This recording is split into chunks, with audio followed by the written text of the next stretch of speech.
Hi, this is Jack Stanley, and I wanted to talk about lightning and lightning rods and bell ringers and steeples.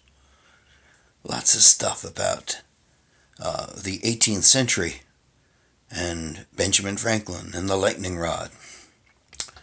If you go back in time to, the Middle Ages and working your way into the Renaissance and then, of course, into the Enlightenment, one of the most powerful organizations, of course, was the church. And the church was very important because the church was very much in control of life, control of much in the way of laws and how we thought, how we believed. And of course, a church would often have a steeple. And in that steeple would be a bell connected to all kind of metal parts that would allow it to swing and to ring. And of course, the bell was often looked upon in those early churches as the voice of God. And so, if indeed a bell ringer, was employed by a church, he had a very, very difficult job to do. Because you see, if there was a thunder and lightning storm coming, they would send the bell ringer up the steeple to ring the bell, to use the voice of God to scare away the thunder and lightning storm, or redirect it, or nullify it. Well, that's not very bright. But they thought that by doing so and using the voice of God, it would help them. The thing that usually would happen, if the thunderstorm was severe enough, is that the bell ringer would be killed by a lightning strike to the steeple. So there was often a shortage of bell ringers, and I can just imagine, in a bizarre sense, thinking, here comes a thunder and lightning storm. Bell ringer, go up there. And you say, hell no. I'm not going to go up in that damn bell tower. I'll get killed. Eventually people must have come to that understanding. And so it was a slow process to realize that the voice of God wasn't going to do a thing about nature. And everyone tried to come up with ideas, and there were various thoughts. There was some stuff in Russia done.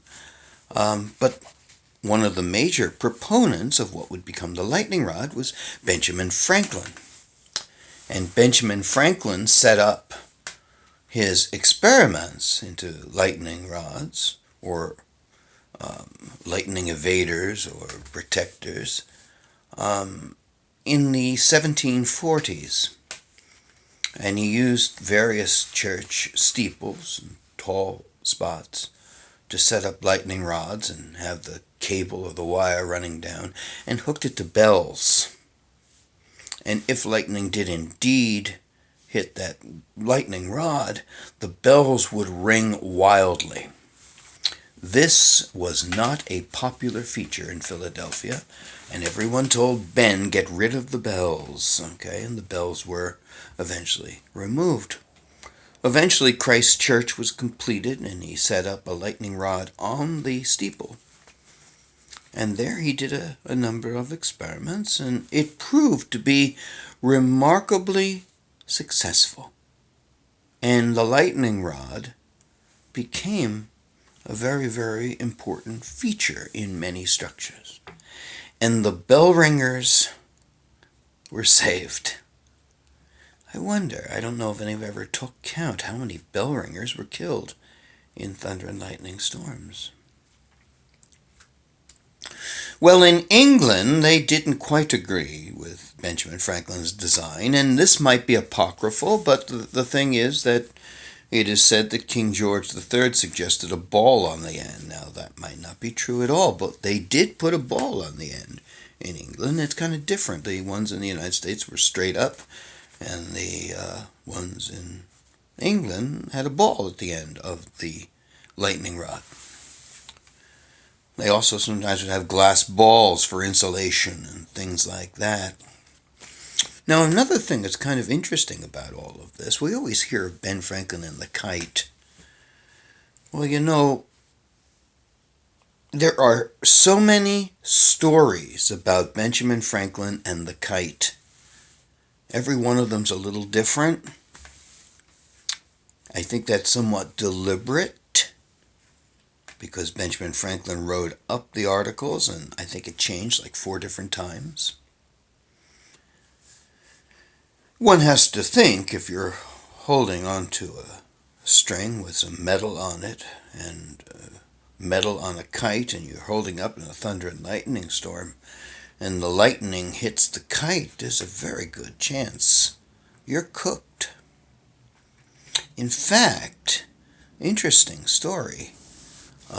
Franklin wrote this whole thing up in scientific journals in England, and there was a scientist in Russia who tried the experiment and was killed because it's a dangerous thing to do, and if not only moral, not fatal. So I have some reservations on stating that Franklin used the kite. There may have been an experiment with a kite tied to a post and everybody got the hell out of the way. But to be in a field holding on to a string holding to that kite is sheer madness, and I'm sure Franklin knew well enough not to do something like that. But it's an interesting thing when you think about today, the lightning rod, which has totally changed the world, protects us. And bell ringers are safe. And tall buildings, we see it all the time, being struck by lightning. But of course it hits the lightning rods and brings it safely to Earth. So, if you've ever thought about a little bit of this, I thought I'd touch on it. This isn't all the information. It's just a little bit of it, but I thought I would just kind of wet the surface a little bit. Hopefully there's no lightning when I do that, as the old saying goes. So, remember, in the Renaissance, the bell ringers and the lack of bell ringers due to lightning and the voice of God, and of course Franklin with the lightning rod. And of course how that led to a great deal of our understandings about electricity and made the world a lot safer. Thank you.